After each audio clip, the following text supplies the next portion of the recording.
buenas tardes para todos. Me gusta mucho el tema que vamos a tratar hoy. Quienes me han conocido y quienes quizá ya hayan compartido conmigo en los salones de clase, pues saben que este es tema obligado de conversación y es tema obligado de estudio. Y debo decirles y reconocerles que la historia de Don Coriolano para mí ha sido una pasión durante muchos, muchos años. Entonces, si a veces incluso, perdón, me extiendo a hablar, imagínense de este, que es como mi tema preferido. Entonces, hoy voy a tratar de condensar algo desde la pasión. Hoy vamos a hablar desde la pasión, vamos a hablar desde más de 20 años de trabajo en investigación que tengo yo con este personaje. Son más de 20 años en los cuales, conforme lo estudio más, conforme lo leo más, conforme lo investigo más, pues me encuentro con cosas interesantísimas. Sin más, pues empecemos con nuestro viernes cultural. Entonces, una vez más, bienvenidos, buenas tardes y bienvenidos a Viernes Cultural, una invitación de Coprudea. Quienes están conectando hoy, nuevos, pues yo soy Víctor Ortiz, antropólogo y miembro correspondiente de la Academia Antioqueña de Historia. Y hoy vamos a hablar de Don Coriolano Amador, el empresario medellinense, aquel apalancador de desarrollo. Y como siempre, vamos a empezar con esta salvedad jurídica. Se las voy a leer textual. Todas las imágenes que veremos pertenecen al patrimonio visual de nuestro país, Colombia, y provienen de diversos archivos y fuentes documentales públicas y privadas, institucionales y familiares, así como publicaciones anteriores referentes a este tema de hoy. Todos sus derechos son reservados para uso pedagógico, divulgativo, cultural, patrimonial e histórico y se prohíbe su reproducción física con fines lucrativos. O sea, lo que estamos haciendo hoy, conversando. Hoy estamos conversando, construyendo conocimiento. El personaje, mírenlo ahí, un personaje que afortunadamente para mi caso y para la conversación de hoy, pues fue fotografiado en su tiempo. Fue un personaje del cual, una familia de la cual tenemos un buen registro fotográfico y también como de sus huellas, como también he llamado a algunas de las publicaciones que he hecho sobre este personaje, las huellas de Don Coriolano. Entonces miremoslo ahí, en un dibujo, una pintura, una obra hecha por un artista y que habla más o menos de la época en la que el personaje tuviese quizá unos 50 años de edad. De una vez, yo ya tengo mi gran pocillo de café para que conversemos. Esta invitación es precisamente para eso, para que disfrutemos de la comodidad de la casa, para que podamos compartir sentados con otros miembros en el hogar y también para que podamos rotar estas invitaciones no solo a Viernes Cultural, sino a toda esa agenda que nos acaba de compartir Coprudea. ¿Entendido y hablado esto? De nuevo. Ficción. Ficción. Cuando yo comencé a enamorarme, sí, lo reconozco, a enamorarme de este personaje, encontraba que muchos de los datos, muchos de los temas parecían salidos de la ficción.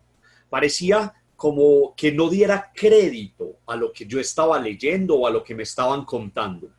Por supuesto, en la vida de Don Coriolano Amador y de su hijo José María principalmente se hablan muchas cosas. Se dicen verdades a medias, se dicen verdades agrandadas, se dicen muchas mentiras, se dicen mentiras agrandadas, pero también se ha dado a un proceso de heroización. También me hago responsable, yo he sido uno que durante años he hablado de Don Coriolano en diferentes espacios y también he contribuido de manera ojalá positiva en la heroización de este personaje, en convertirlo en un héroe.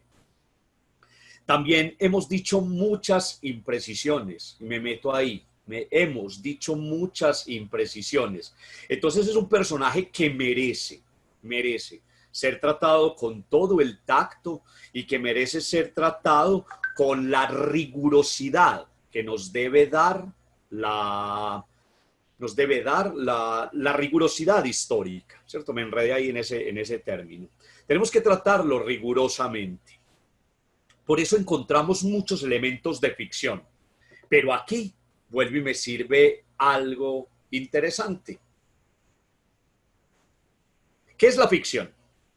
Por ahí encontrándolo en una buena definición, es un nombre femenino, una cosa, hecho o suceso fingido o inventado, que es producto de la imaginación, por ejemplo, las criaturas de ficción, o dos, es un conjunto formado por los acontecimientos y los personajes que forman parte del mundo imaginario.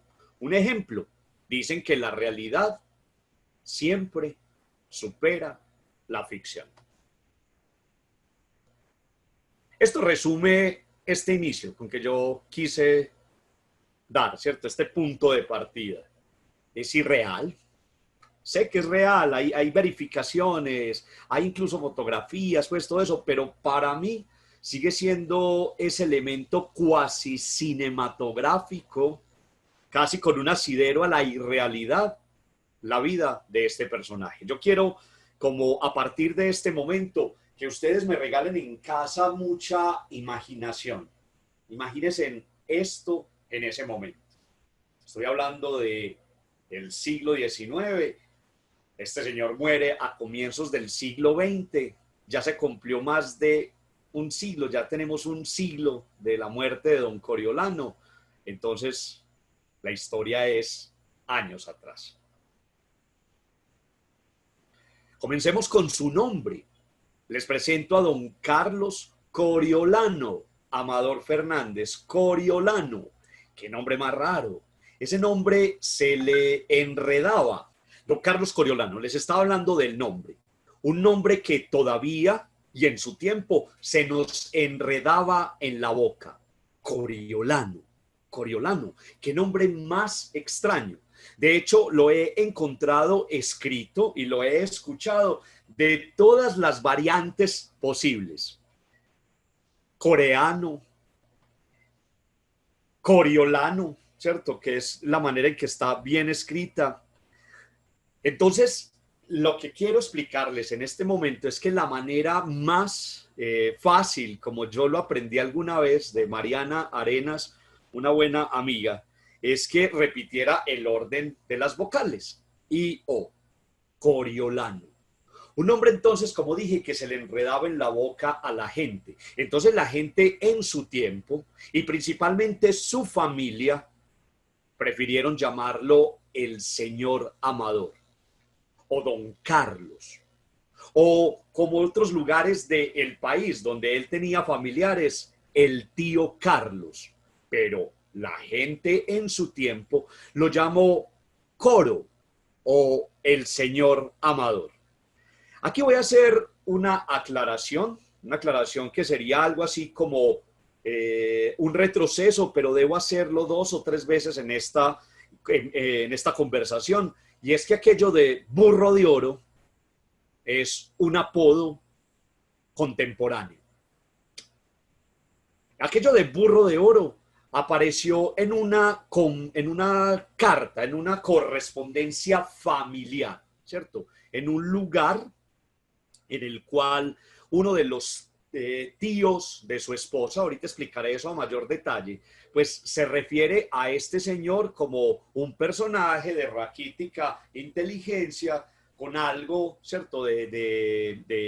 Llamémoslo, algo de envidia, algo de una carga personal, un enemigo más o menos casado, y lo llama el burro, ¿cierto? El burro de oro, que porque trabajaba y que todo lo que tocaba lo convertía en oro, como un Midas Paisa, ¿cierto? Pero aquello de burro de oro, les digo, ha sido un apodo con el que empezamos a llamar a Coriolano, no sé si para bien, creo que para mal, en esta contemporaneidad. Entonces, así como cuando alguna vez hable del barrio Prado, está mal dicho decir Prado Centro, es mal dicho, por favor, o no es lo más óptimo llamar a este personaje como el burro de oro. como lo llamamos en algún tiempo, algunos que hemos investigado. Yo he preferido ya no comenzar a hacerlo. No me voy a referir más a Coriolano como el burro de oro. Coriolano es un nombre raro, es un nombre que viene desde el Imperio Romano, un gran general de los imperios, un gran general del Imperio Romano, pues tiene el nombre de Coriolano y una gran composición, nada más y nada menos que de Beethoven, pues tiene el nombre de Coriolano. Entonces, perdón, desde allí viene el uso de este nombre. Yo creía que era un cintocayo. Yo no he encontrado otros coriolanos. Pero resulta que un pintor, que podría ser más o menos el equivalente a nuestro Francisco Antonio Cano, allí en el altiplano cundiboyacense en Bogotá, es un pintor contemporáneo de este señor y que comparten nombres, ¿cierto? Entonces un tocayo, don Coriolano Leudo, un muy buen pintor de finales del siglo XIX en Bogotá. Entonces ya encuentro que sí tiene tocayos. Un nombre pues que se perdió, un nombre, yo no le he visto este nombre en la actualidad a nadie. Entonces comencemos con el nombre, un nombre que se le enredaba en la boca a la gente. Mírenlo ahí, don Coriolano. Es una fotografía que está al revés, porque la hemos usado siempre al revés. Esta fotografía está invertida. Sean detallistas, en el extremo izquierdo de la fotografía pues está la identificación de la foto y está al revés. Ahí dice Carlos Amador, entonces Carlos Coriolano Amador. Entonces miren que todavía seguimos usando esta fotografía a la inversa. No quise organizarla para que tuvieran ustedes en cuenta, ¿cierto? Para que quién sabe quién del archivo de don Benjamín de la Calle la reveló al revés y desde eso la hemos tenido usada de esa manera. Ahí está don Carlos Coriolano fotografiado en sus últimos años. Ya aquí para esta fotografía ya era un hombre octogenario, unos años antes de su partida. Don Coriolano nació el 25 de marzo de 1835 en Medellín, en Antioquia. Pero para 1835, si ya se fijaron, esto no era todavía Colombia, era la Nueva Granada. Entonces Coriolano es neogranadino. Eso es para tener en cuenta. Ahorita retomaré lo de la Nueva Granada. Y don Coriolano muere aquí en Medellín el 13 de octubre de 1919, ¿cierto? Por eso decía que ya celebramos el centenario de su partida. Importantísimo también en las conversaciones a las cuales he sido invitado o donde surge el tema de conversación en Coriolano, pues se recuerda y hay quienes aseguran y todavía incluso corrigen en discusiones abiertas, más que todo en páginas en Facebook y todo. Coriolano era costeño, era cartagenero, que no sé qué, que no sé qué. Su familia, sí. Su padre también, enseguida hablaré del padre, pero Coriolano nació en Medellín. Hay una tesis interesante, revisable, por supuesto, todo en historia es revisable, que hay posiblemente no un falseo, no una cosa intencional, pero al parecer, pues Coriolano no nace en Medellín y es registrado aquí. Pero eso es de revisar, es revisionismo histórico, pero lo que sí es que no nació en Cartagena, no es cartagenero, es medellinense. Vámonos entonces a su vida, vámonos al origen de don Coriolano. Les presento a don Sebastián José Amador López, una imagen atribuida al personaje al óleo. Este señor fue gobernador de la provincia de Antioquia en 1851. Para 1851 ya Coriolano tenía un poco más de 20 años de edad, entonces entendemos que ya era de una familia con representabilidad política importante en estas tierras, sabiendo que ese señor venía desde otra parte, venía desde las costas cartageneras.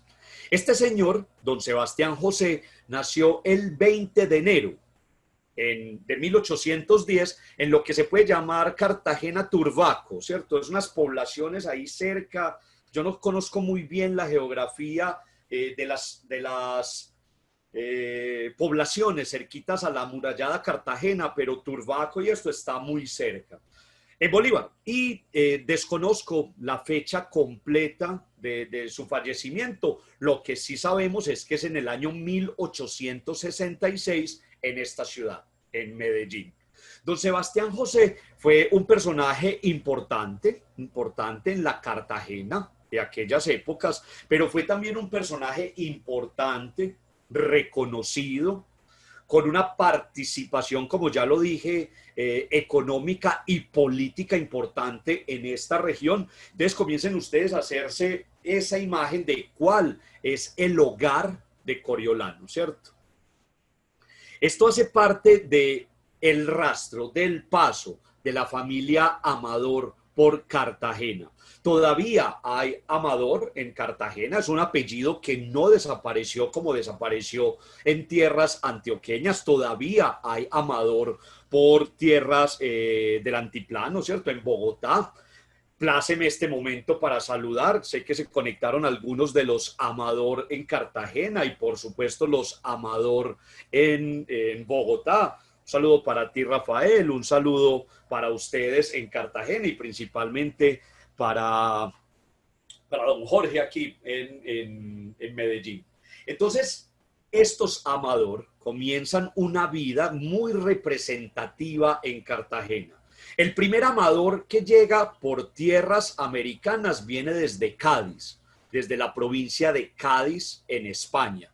Entonces podemos decir que Coriolano es hijo de cartageneros, hijo de españoles, ¿cierto? Entonces su padre cartagenero y su abuelo español y el resto de su ascendencia española.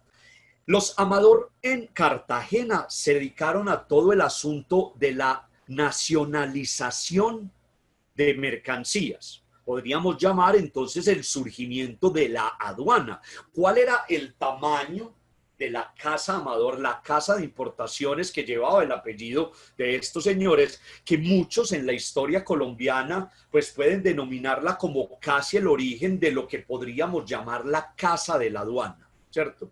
Estos señores principalmente fueron comerciantes, ya lo dije, de elementos traídos desde las islas del Caribe, desde Cuba y desde Jamaica, pero eran un punto de encuentro muy importante de mercaderías traídas desde la misma Europa.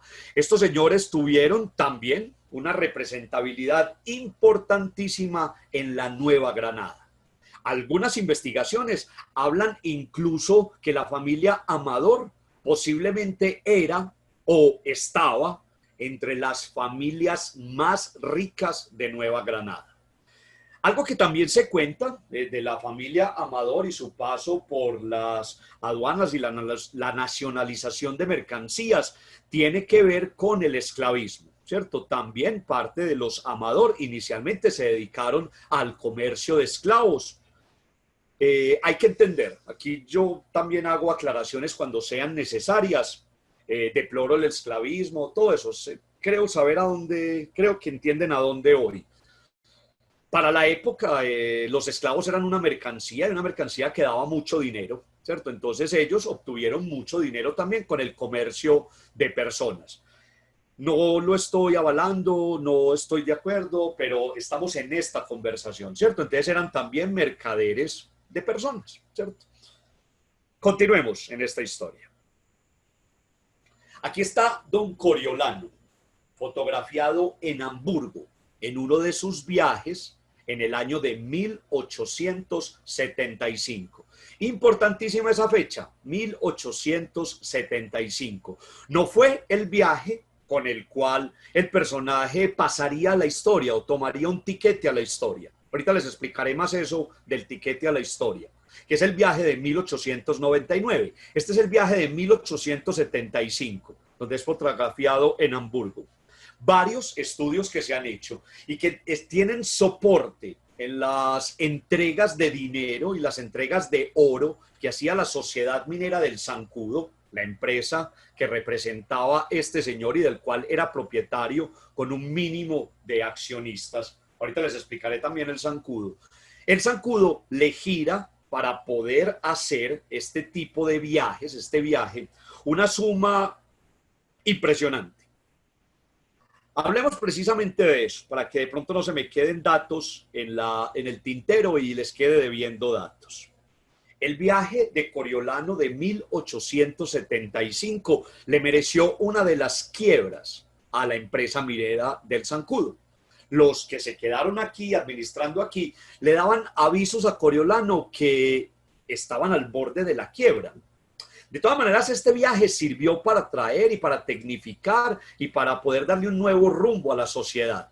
Pero para que entiendan este dato, un buen par de zapatos,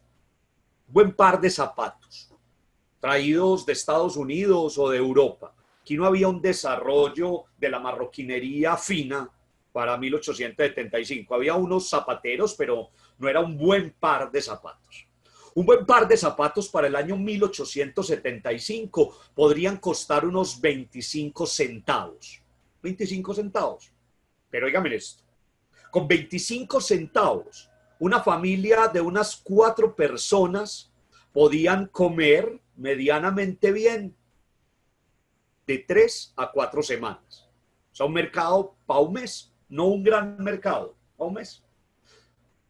Este señor, en el viaje de 1875 con su familia, se gastó 2 millones de pesos.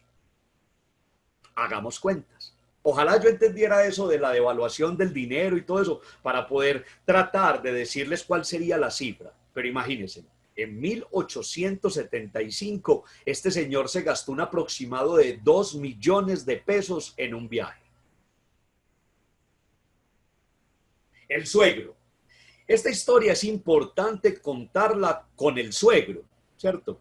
Aquí también se me hace imperante, se me hace importante, y no ser exagerado por decir se hace urgente, hacer otra aclaración. Hombre, el matrimonio de Coriolano fue muy importante, sí. Pero también hemos repetido durante años, muchos, que el gran negocio de la vida de Coriolano fue su matrimonio. No. Que es que él era pobre y toda la plata le llegó por el matrimonio con la esposa.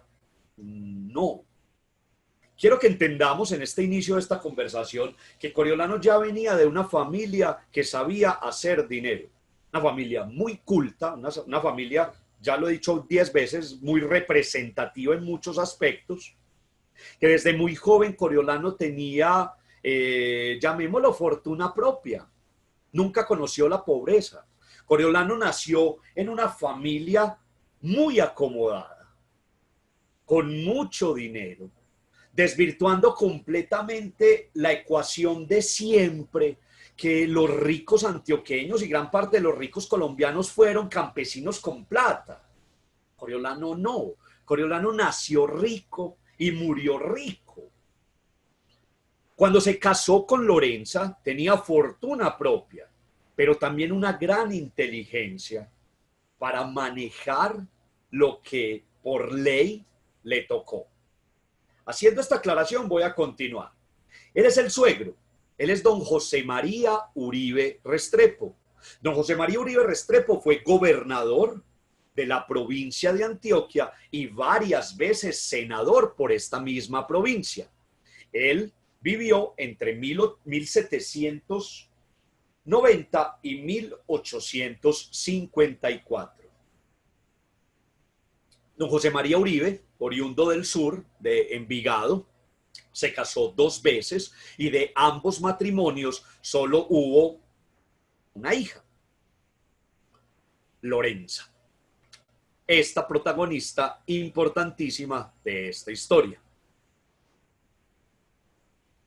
Don José María Uribe, aparte de ser un político, fue un minero muy importante de su época, con una fortuna muy respetable en su época.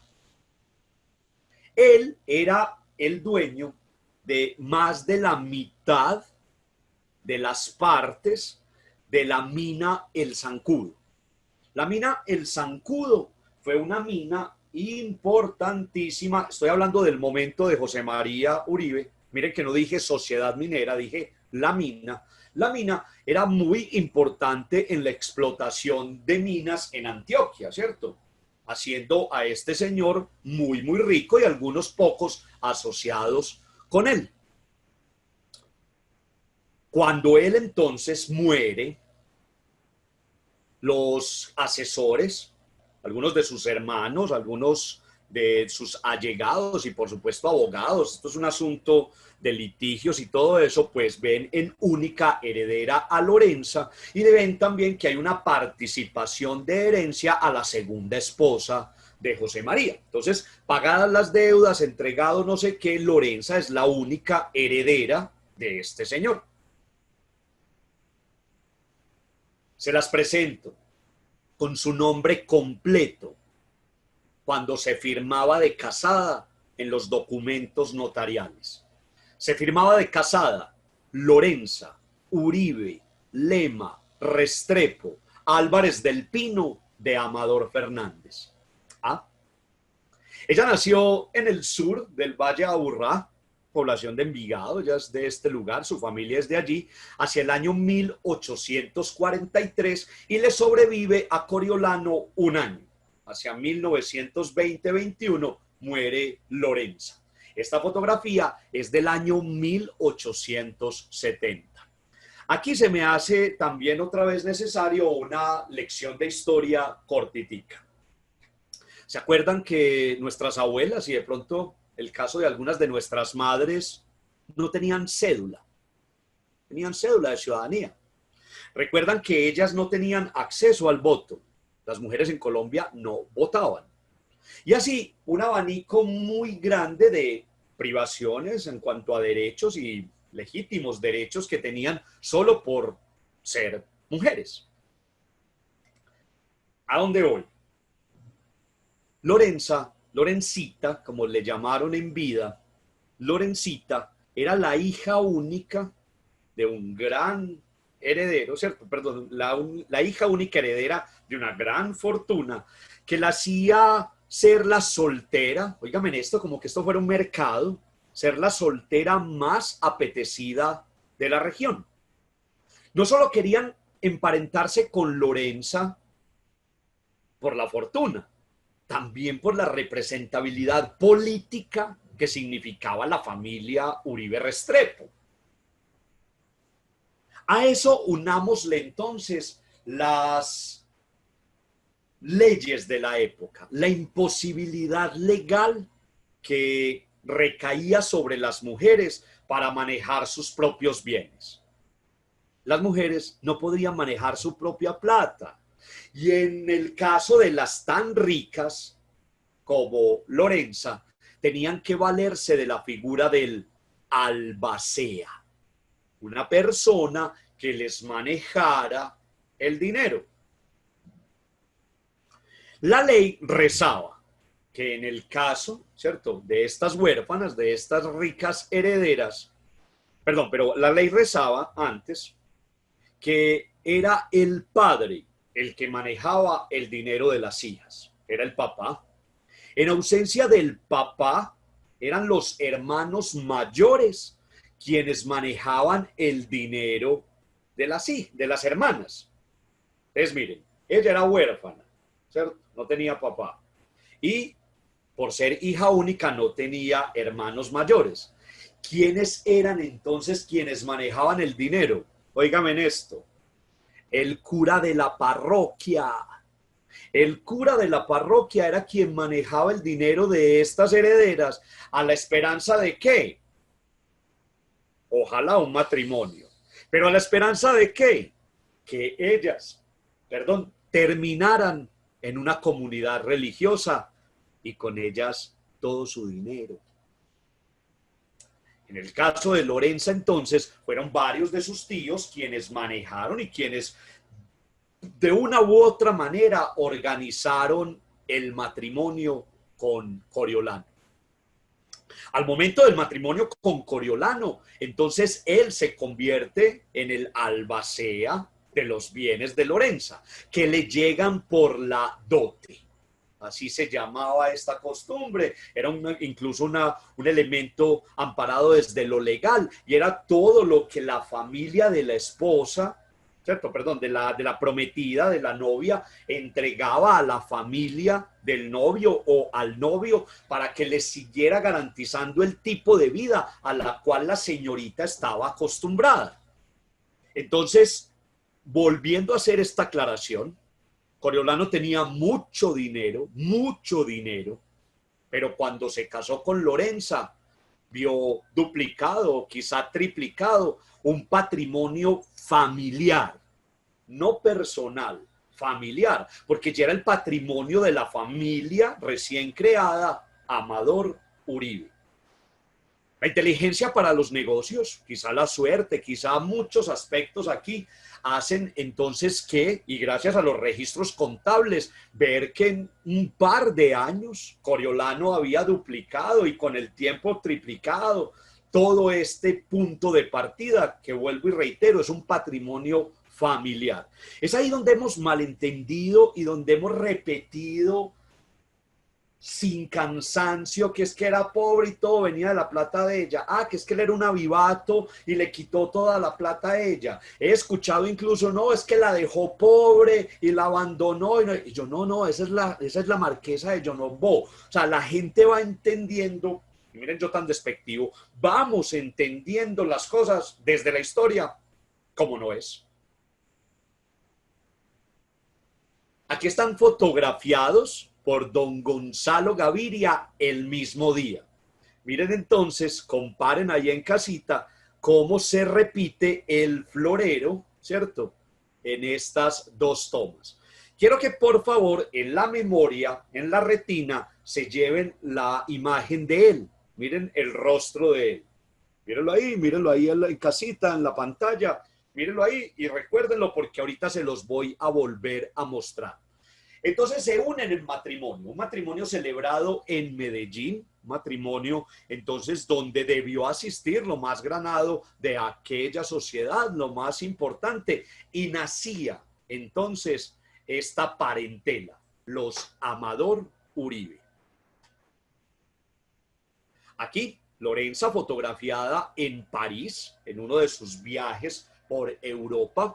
Ahorita hablaremos de la muerte trágica de su único hijo varón, José María, y después de la muerte de José María, Lorenza se negó el resto de la vida a usar color, ¿cierto? Entonces, después de la muerte de José María, ella hasta sus últimos días de vida lució un estricto luto, un estricto negro, ¿cierto? No usó más color. Quiero que de ahora en adelante ustedes en casita, insisto mucho porque como yo tengo la pantalla enfrente, se acerquen así a la pantalla y tengan la oportunidad, porque pues no sé si lo volveré a hacer, que ustedes allá, mientras yo hablo, vayan detallando elementos en las fotografías de esta presentación, en las fotografías de los Amador. Quiero que por favor detallen los peinados. Quiero por favor que detallen los vestidos. Miren la ropa de estas dos fotografías. Por supuesto, la joyería. Hombre, si tengo una mina de oro, puedo lucir estrafalarias, por llamarlo de alguna manera, joyas comparados con lo austero de aquellas épocas. Irma, ¿tienes una intervención? Cuéntame, Irma. Irma Elena.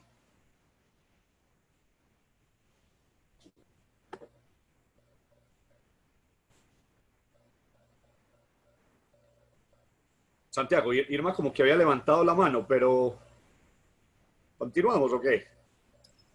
Yo creo que podemos continuar y que Irma nos haga la pregunta por el chat y ahorita la respondemos. ¿Les parece? Perfecto, de una. Óigame pues, estamos hablando que por favor en casita le pongan mucha atención a peinados, a vestuarios, a joyería, al mobiliario, que nos permite darnos cuenta de cómo era el modo de vida de estas personas comparado en una sociedad tan austera, principalmente rural, en una Medellín donde, como vimos, todavía no había ni siquiera llegado la energía eléctrica. Entonces, para que vamos entendiendo algunas cosas.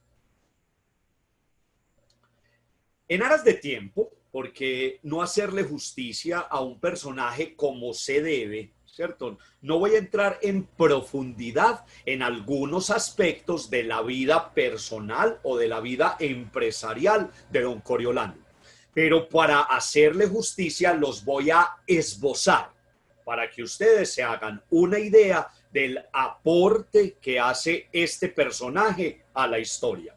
Don Coriolano, además de lo que les estoy contando, también tuvo haciendas cafeteras, se dedicó en su momento al café, tuvo sociedades comerciales. Este señor estableció principalmente con su hijo varón y con sus yernos sociedades comerciales que le dieron unos réditos impresionantes en vida. Este señor fue casi que reproduciendo lo que aprendió en casa, uno de los grandes importadores de mercancías principalmente suntuosas a una capital como Medellín. Y eran no solo mercancías, ahorita veremos que también se dedicó a nacionalizar, por ejemplo, semillas. Por ejemplo, fue un empresario agrícola que también trajo mucho jalonamiento, mucho apalancamiento al desarrollo agrícola. Y también vemos que fue un empresario ganadero. Este señor también introdujo al país algunas especies de ganados y de animales ornamentales. Entonces, no solo importador de mercancías. Este señor fue muy destacado en negocios de bienes raíz. Solo un ejemplo. Lotear, todo lo que hoy conocemos como el barrio Guayaquil, hace parte de su incursión en el negocio de bienes raíces. Solo un ejemplo. Este señor, al igual que el reconocido José María Sierra Sierra, Pepe Sierra, pues eran tocaban sus puertas muy comúnmente para que hicieran préstamos de dinero a interés. También ha calado dentro de la memoria, no sé si colectiva, pero dentro de la memoria, y lo he oído también repetir, es que el único que le prestaba plata al gobierno era Pepe Sierra. No, fue un gran prestamista de varios gobiernos, pero en escala también. Coriolano le prestó al gobierno municipal, al gobierno departamental y al gobierno nacional. Y eran un puñado de hombres con mucho dinero que hacían préstamos a los gobiernos. No voy a ahondar en ese tema porque sería pues como complejo y menos que no soy economista, pero tengo entendido que todavía le hacemos préstamos al gobierno en la medida en que pagamos nuestros impuestos, a los bancos, en fin. Vieron que no entiendo mucho de eso, pero esto no es una cosa nueva. Y este señor pues también se dio gracias a los vínculos establecidos para traer, esos mismos vínculos los utilizaba para llevar. Entonces también podemos ver que este señor fue un gran exportador de mercancías y también pues de primeras cosechas, de primeros beneficios que daban sus empresas agrícolas. El matrimonio de Coriolano y Lorenza se llevó a cabo en el año de 1864. Señores, la foto no es del día del matrimonio, no, porque en estos días, ¿cierto? En una conversación publicaron un pantallazo de esto, que el matrimonio, que por qué se casó de negro, que no, es de la misma sesión de fotografía del fotógrafo Gaviria. Recuerdan la mesa, recuerden el florero, ahí ella se cambió de ropa para la fotografía y me pareció interesante. Voy a recordar esta anécdota, si lo puedo llamar así, porque cuando se publicó esta foto, ¿cierto? En una de las páginas de nuestra ciudad, excelentes por demás de recuperación de memoria visual, Medellín Viejito, Medellín Antiguo en Imágenes, fotografías antiguas de Medellín. Cuando se publicó en alguna de estas páginas, pues hubo una gran discusión, que porque aparte de robarle la plata a Lorenza, era machista, que porque ella estaba de pie en la foto y que él sentado. Yo nunca he querido, ¿cierto? Nunca ha sido mi intención reivindicar el papel de Coriolano, ni ser el abanderado de su memoria, no.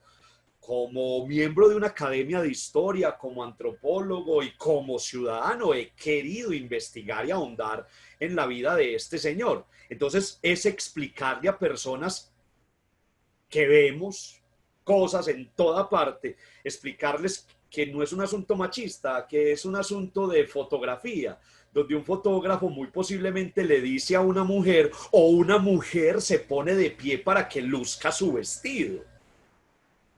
Ustedes, como dicen también algunos programas por ahí, ustedes tienen ahí la foto, ustedes también decidirán. Entonces, desmentir que la fotografía no es del matrimonio, que no se casó de negro, que es que se casó de negro, que porque iba triste, que porque le iba a entregar la plata, una cantidad de cosas así fue las que leí en esa publicación en Facebook. Pero regresemos a esta historia. Hoy notan que estoy más anecdótico que con otros encuentros. Vamos entonces a este matrimonio.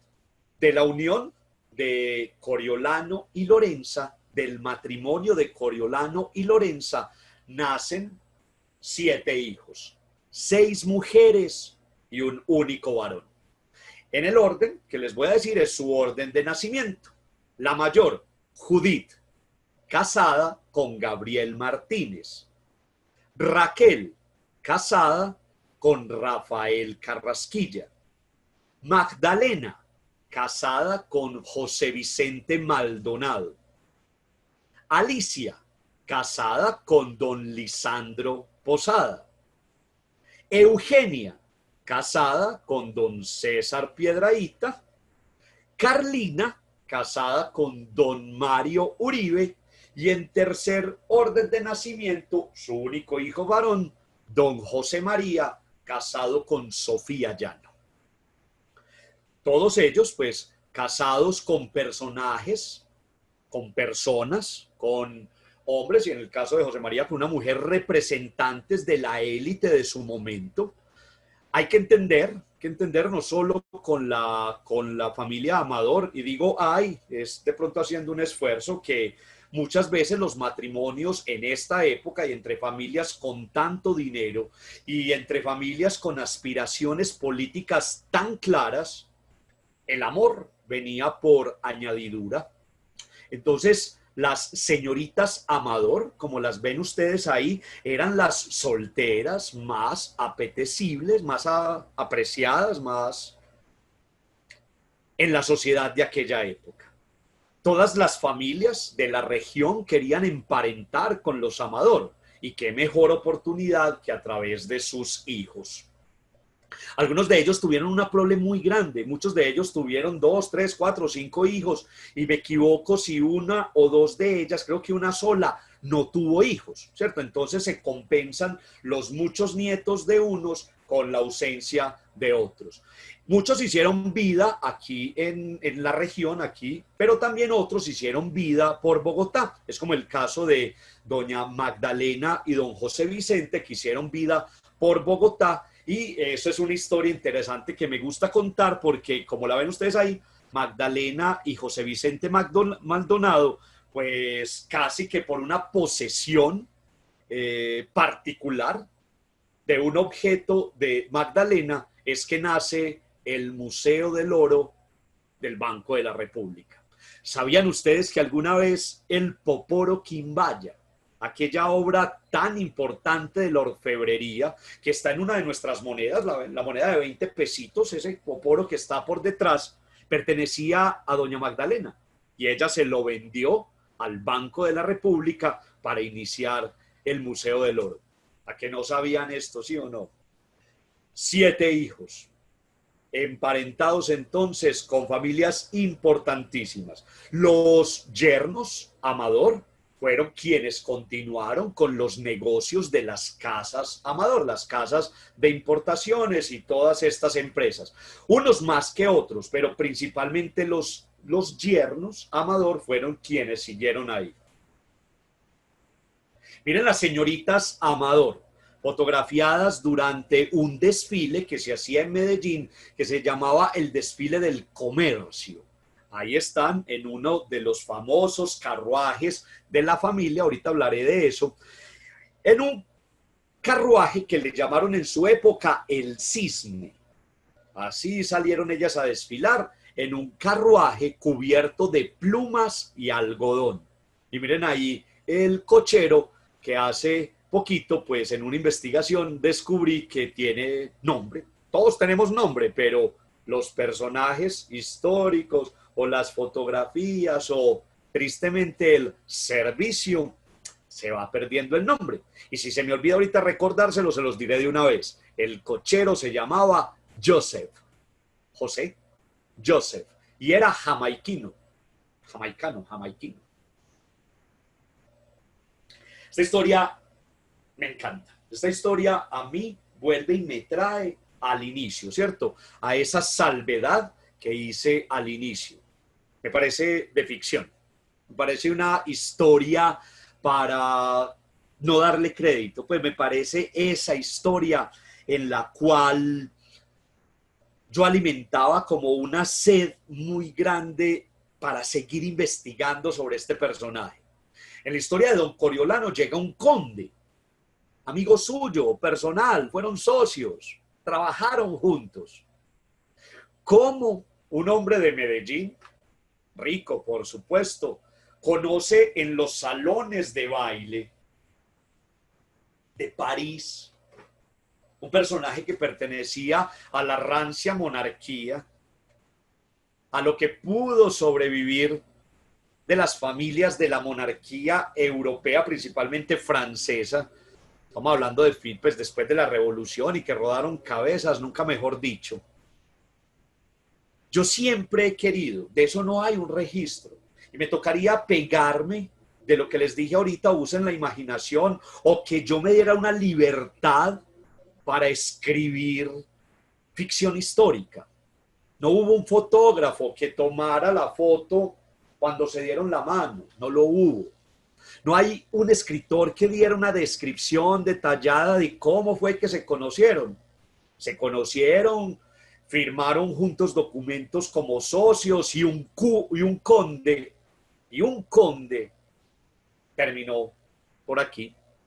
Se los presento. Él se llamaba don Felipe Augusto Adolfo, conde de Guaichenay y Vermont. Un conde. De este conde sí que se han dicho cosas. De este conde sí que hemos dicho imprecisiones, mentiras a medias, mentiras a gran, todo eso que les dije al inicio. De este conde hemos cortado tela que no da, pues, que da miedo. A este señor lo precedía, lo llevaba consigo su propia fama. Era excepcionalmente bonito, o sea, su presencia física, su belleza física lo precedía. Él lo hacía todo una leyenda, no solo entre las mujeres, entre todo el mundo. Todo el mundo apreciaba la belleza física del conde de Vermont. Así pequeñito le llamaron por aquí el conde de Vermont. Pero ese halo de belleza y de elegancia, miren esta imagen, ¿cierto? Con sombrero de piel de castor en la mano. Estaba antecedida por una leyenda. A mí me gustan más los paisas, como decimos, un chisme. Aquí llegó un chisme. Y ese chisme pasó también de mano en mano y de boca en boca y de salón en salón por todo Medellín. Hasta aquí le precedió supuestamente la leyenda que él era nada más y nada menos que el mismísimo conde de la Dama de las Camelias. Como decimos los paisas, hágame el favor. Y miren que estoy todo medido porque yo soy muy vulgarote. No dije hágame el hijo de puta favor, hágame el favor. Aquí vinieron a contar y todos nos lo seguimos creyendo y lo seguimos repitiendo, que él era el conde de la Dama de las Camelias de Alejandro Dumas. Resumiéndoles, quienes no hayan leído esa belleza o quienes no hayan asistido a su montaje, ¿cierto?, para ópera, opereta o zarzuela, la Dama de las Camelias es una chica de la vida fácil, una servidora, ¿cierto?, que se da al servicio de los hombres más ricos de la París de aquella época, pero siempre la persiguió un conde muy joven que le daba lo que fuera para que ella no siguiera en ese ejercicio, ¿cierto? Entonces se dice que esa vida inspiró a Alejandro Dumas para escribir la vida del conde de la Dama de las Camelias. Hola, Giraldo, ¿tienes una pregunta por ahí?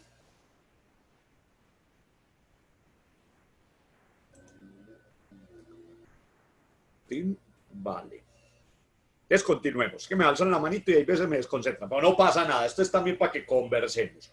Entonces, resulta que termina por aquí un conde, pero ese conde que le dijo sí a Coriolano para venir a invertir en las minas y poderlas tecnificar, y que con todo ese dinero invertido pudieran contratar ingenieros y pudieran importar mecanismos, maquinarias y tecnologías para tecnificar eso y poder entonces ampliar la sociedad minera del Zancudo. No tuvo mejor manera de pasar también a la historia que entre su equipaje, vean esto, traerse las campanas del castillo de su familia en el Valle del Loira, en Francia.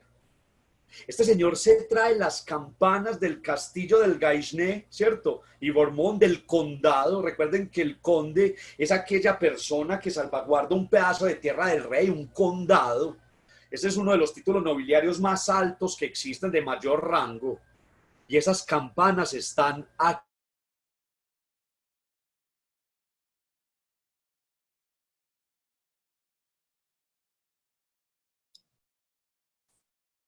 Víctor, se fue la señal, se fue tu sonido.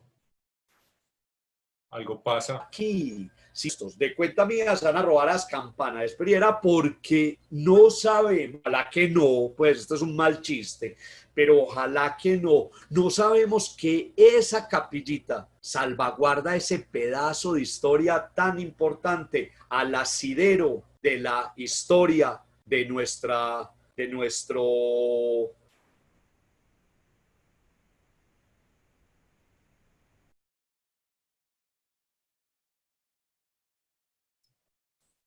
Víctor, nos haces un favor. Se está yendo la señal y algunos no escuchamos cuál era el lugar de esa capilla. Alfredo, no te escuché. Se perdió la señal cuando nos ibas a decir cuál era la capilla. Perfecto. Se ha entrecortado dos veces. Entonces, por favor, nos repites que el Señor trajo sus campanitas y entonces, ¿dónde están ahora? Perfecto. Las campanas, decía yo un mal chiste, qué pena repetirlo de nuevo, que ojalá no se pierdan de cuenta mía, porque cada que he tenido oportunidad lo cuento, y es que las campanas del conde, traídas desde Loira en Francia, terminaron en una capillita que están viendo ustedes ahí, pequeñita, en la vereda Sitio Viejo del municipio de Titiribí. Allí están, tranquilitas, subidas en ese campanario tan austero, y es un recuerdo, es un asidero a la historia de nuestro personaje del día de hoy. Imagínense, en las campanas de un conde en una vereda de un municipio del suroeste. Pero este señor tuvo una diferencia con Coriolano, una diferencia de tipo económico bastante grave. Ellos terminaron su relación de amistad, por supuesto su relación económica y su relación de sociedad, al enterarse que en un viaje Coriolano, por fuera del país, Coriolano estaba por fuera, dejó al conde al frente de la sociedad como presidente de la sociedad, y este señor, ¿cierto? Mírenme en la mano, una cara de la montaña, y el señor hace los negocios mediante los cuales compra menos en la otra cara de la montaña, perforar por otro lado y tratar de salir a los jabones del zancudo. Es comprar la otra cara. Eso enojó demasiado a Coriolano, lo vio como una traición personal y comercial y lo quebró. Como es de bueno cuando uno decía lo quebró y hablaba de lo económico. ¿cierto? No de aquello tan violento que nos dejó el narcotráfico, ¿cierto? Entonces lo quebró económicamente, hizo que no pudiera celebrar ninguna más sociedades y la pasó mal sus últimos años. No me imagino a Coriolano de amigo y menos me lo imagino de enemigo, ¿cierto? Entonces es una familia de ascendencia francesa, de eso hablaremos después, los Bedut, quienes se encargan de la disposición final de nuestro conde. ¿Sabían ustedes que un conde francés que hizo tanto por el desarrollo de la minería, que trajo sus campanas desde el otro lado del mundo, está enterrado en la iglesia de San José, ahí en la avenida Oriental con Ayacucho? Esta es la lápida de la tumba del conde, ahí en la iglesia de San José. Felipe Augusto Adolfo, conde de Gaisne y de Vermont, el año de su muerte, 1883, y si alcanzan a leer, dice, su amigo Pablo de Bedut. Este señor fue quien dispuso la final estadía del conde. Se lo voy a repetir. ¿Sabían ustedes que en Medellín había un conde enterrado? Ahí es donde vuelvo y les repito. Miren, la ficción supera, ¿cierto? La realidad, perdón, supera la ficción. Miren esta historia, cómo nos lleva a condes, y apenas estamos empezando y ya lleva una hora. Una caricatura de don Ricardo Rendón, de don Coriolano, salvaguardada en la Biblioteca Pública Piloto, donde hay un fondo Coriolano Amador. Afortunadamente en nuestra biblioteca, nuestra querida Biblioteca Pública Piloto, hay un fondo donde se guardan documentos, fotografías, álbumes familiares, y ellos pues recientemente con la inauguración de la cámara mágica, la cámara de la luz, se me va el nombre preciso, de todo el archivo fotográfico, pues salieron a la luz también muchos elementos de don Coriolano. Coriolano además, mírenme muchachos, fue miembro de la Compañía para la Construcción del Puente de Occidente. Ese puente que hemos visitado en Coprudea, ese puente, el puente de Occidente, el puente de Santa Fe de Antioquia, él fue un socio que contribuyó demasiado a la construcción de ese puente. La construcción de ese puente le valió para que estableciera un negocio, un contrato, perdón, con el mismo ingeniero, don José María Villa, y construyéramos en Medellín un puente de José María Villa pagado por Coriolano. El puente de San Juan, que lo veremos por ahí cuando hablemos de la historia del río, o ya hablamos de esa, ya ni sé de qué hemos hablado. También fue presidente de la Sociedad Exploradora del Chocó. Esa palabra en particular ¿cierto? Sociedad exploradora, o sea, hacer una sociedad para meternos a esa selva a ver qué hay. 1893. Y además fue fundador de los ferrocarriles de Amagá y del Pacífico. Vean, del Amagá y del Pacífico. Fue también ferrocarrilero porque le interesaba, junto con otros contemporáneos, sacar todo lo que producía el suroeste para llevarlo a las ciudades o llevarlos hasta las costas. Muchachos, oro, oro, oro, oro, mucho oro, con la tecnificación de la sociedad minera del Zancudo. Y hablo tecnificación porque gracias al dinero del conde, gracias a las sociedades y gracias a toda esa tecnificación, se pudieron traer personajes muy raros, muy raros a estas latitudes. Y digo yo raros porque por aquí no habíamos escuchado eso. Ingeniero. ¿Quién es un ingeniero? Pues por aquí no sabíamos que esas personas existían, ingeniero, cosa más rara. Y aparte, ¿cómo se veían?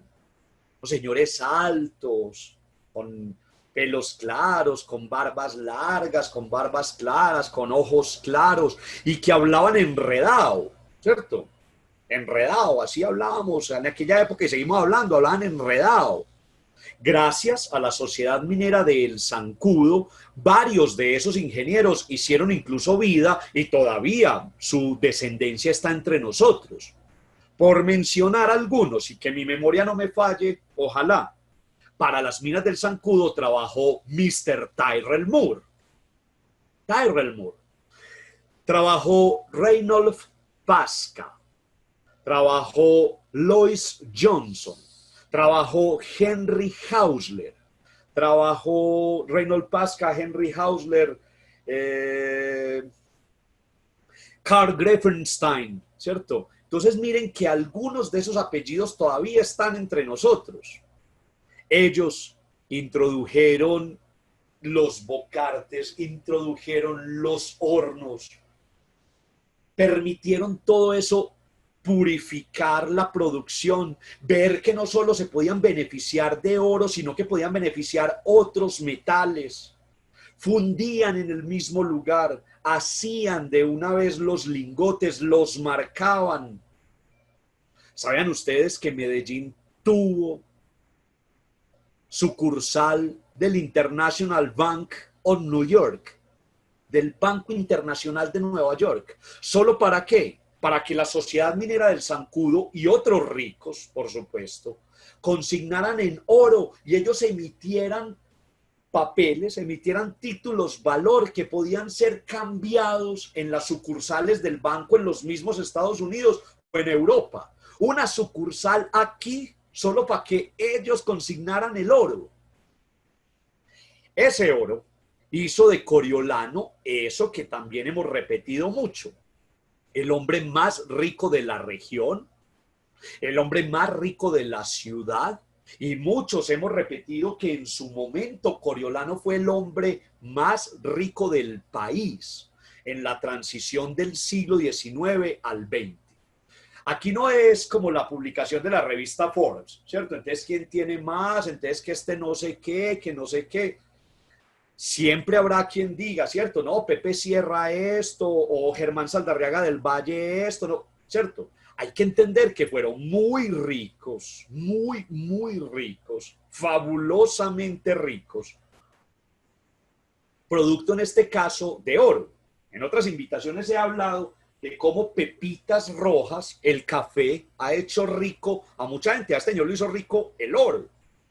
Pero tanto oro estaba, óigame en esto, desordenando la economía nacional, la economía local, regional. Se reúnen con él y con sus apoderados y le dicen: usted está desordenando la economía porque no hay suficiente papel moneda que respalde el oro que usted está consignando y que está moviendo. Y en un hecho histórico, porque en Colombia se han fundado bancos, pero bancos institucionales, o bancos como por ejemplo el Banco de Sonsón. Pero que un personaje ponga la cara en un billete. A Coriolano se le permitió emitir billetes. Tuvo banco propio y billete propio. Miren, dos muestras ahí. Billetes, de 50 centavos y billetes de $1. Señores, para esta época, en tu bolsillo tenías peso colombiano y podías tener peso de la Sociedad Minera del Zancudo, los billetes de Amador. Amador fue liberal, de ideas liberales, pero del Partido Liberal, ¿cierto? Pese a que su padre fue del Partido Conservador, pero el Partido Liberal. Conservadores cogían los cigarrillos y quemaban la cara de Coriolano en los billetes para hacerle una ofensa, una afrenta. Este dinero circuló durante algunos años, como les dije, equiparable al peso colombiano. Circuló.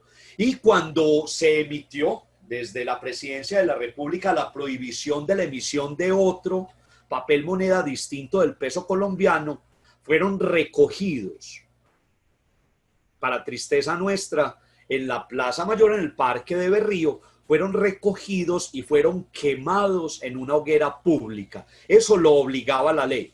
Vos ibas con tu billetico de la sociedad minera y te la cambiaban por el mismo valor y había que destruir ese billete para que no siguiera circulando. Algunos lo guardaron y son los que he visto, los que he tenido en la mano, hay que decirlo, en pésimo estado de conservación. Del mejores estados que he visto, afortunadamente aquí en EAFIT, salvaguardado de la colección del FAES, y el que tienen en Bogotá en la colección del Banco de la República, de esto es la colección de billetes y monedas, pero los otros que he visto, muy, muy triste. Entonces, si alguien tiene un billete de la Sociedad Minera del Zancudo, un billete de Coriolano y me lo quiera regalar, yo se lo recibo con el mayor gusto. Continuemos aquí. Tanto dinero, tanto dinero hizo entonces de Coriolano, ya lo he dicho, un hombre con una representabilidad muy grande. Solo que el ser el apalancador de desarrollo, apostándole al trazado, construcción de caminos y de puentes, ya de entrada es una faceta que desconocemos en Coriolano. Un gran abridor, voy a usar la palabra, gran abridor de caminos, de conectividad. ¿Quién era el más beneficiado? Él, ¿cierto? Él, para poder mover mercancías y todo eso, pero abrir caminos. Todo ese dinero le permitió entonces viajes con gran holgura, viajes donde él ya había realizado viajes soltero, ¿cierto? Solo o con uno o dos acompañantes, o los famosos viajes familiares. Y digo yo famosos porque es, óigame esto, y voy a exagerar por supuesto, pero viajes familiares donde va con la esposa, las hijas, los yernos, los nietos, los bauleros, cocineras, niñeras, los pajes, las sirvientas. Término muy feo, despectivo, pero es el término de la época. Yo nunca diría la sirvienta, pero las sirvientas.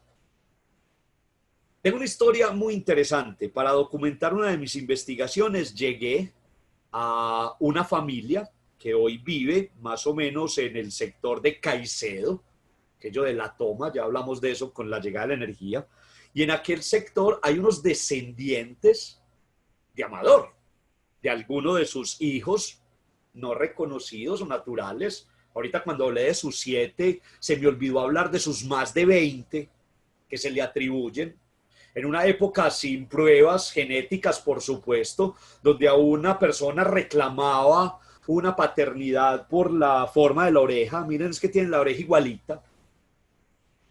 Cuando murió Coriolano, a la casa Amador, ¿cierto? A la casa familiar, tocaron la puerta más de 20 personas diciendo soy su hijo, hombres y mujeres u otras que dijeron, ¿cierto? Yo soy hijo, dijeron en vida, yo soy hijo de él, pero a mí nunca me reconocieron, o a mí sí me reconocieron, pero no me dieron el apellido. A lo que voy es que precisamente esos viajes permitieron que las personas del servicio, que es la historia que iba a contar del barrio Caicedo, y ellos lo cuentan con un orgullo como debe ser, decían, mi bisabuela era sirvienta de Coriolano, y siendo sirvienta de Coriolano se la llevaron para Europa, y siendo sirvienta de Coriolano aprendió francés e inglés, la sirvienta. Se hagan una idea. Esta historia nos lleva a un viaje, ¿cierto? El viaje de 1886. Miren la fecha ahí. Es el año de nacimiento del rey Alfonso XIII de Borbón. Coriolano estaba de paso precisamente por España, en un viaje por Europa. Carlos Mario Ochoa, te estoy saludando en este momento porque tú y yo en este momento estamos construyendo esto que voy a contar. Carlos Mario Ochoa, me permite audiencia, por favor, saludarlo con nombre propio, ha sido el tataranieto de Coriolano no que más me ha ayudado, muchos en la familia me han ayudado demasiado, pero como es vecino mío, como vive aquí, como vamos al Málaga juntos, como todo eso, le he tomado un gran cariño en lo personal. Entonces, ¿cómo no saludarte, Carlos Mario Ochoa? Y cómo no mencionarte en esta parte de esta conversación. Carlos Mario y yo estamos indagando el cómo es que Coriolano es recibido en el Palacio Real de Madrid con motivo del nacimiento del rey Alfonso XIII. Muchachos, vean, yo de protocolo estoy aprendiendo con Carlos Mario, precisamente cómo es el protocolo real, cómo eso. Estamos él y yo ahí leyendo y todos concentrados en cómo era una audiencia real con su majestad y todo eso. Pero no basta sino imaginar que no cualquiera conoce un recién nacido monarca. ¿Por qué iba a ser recibido Coriolano y familia en el Palacio Real? Una, la que siempre he contado, pero dos, la que Carlos Mario me está ayudando. Una, el regalo que llevó Coriolano y familia para que fuera recibido en Palacio. Señores, una sopera de oro macizo de 13 kilos de peso salido de las minas del Zancudo. Este chiste siempre lo hago. Pues donde a mí me lleven un regalo de esos, cierro la cuadra, hago un sancocho. O sea, un regalo de semejante talante. Uno de mis primeros viajes a Europa me permitió, siendo todavía estudiante y siendo todo eso, llevar unas cartas de presentación de mi querida Universidad de Antioquia, de mi departamento de antropología, para que me permitieran estar en el Museo del Prado, ir hasta la colección siglo XIX y que uno de los curadores del museo me entregara esa fotografía y la ficha. Muchachos, en el Museo del Prado, colección siglo XIX, está esta pieza y reza así. Colección del Museo Nacional del Prado, sala siglo XIX. Donación a su majestad por el caballero colombiano Don C. Coriolano Amador y distinguida familia en ocasión de su visita a Palacio. Es ahí donde, vuelvo y les repito el nombre, donde Carlos Mario Ochoa y yo estamos entendiendo el porqué. ¿El porqué? Un negocio que no pudo cerrar. Creemos, Carlos Mario y yo, creemos que es ahí el negocio que no pudo cerrar por el título de marqués. Uno compra títulos y los puede comprar todavía hoy en el siglo XXI. El título de marqués. Al parecer esta donación, y al parecer acompañada de más dinero, quizá más oro, era el negocio para que después de la visita él se regresara por estas tierras con el título de marqués y mejor aún con el título de un marquesado, una marca en el reino. Él le ofrecía que parte de sus posesiones también fueran una marquesada, ¿cierto? Un pedazo del reino. ¿Cuál?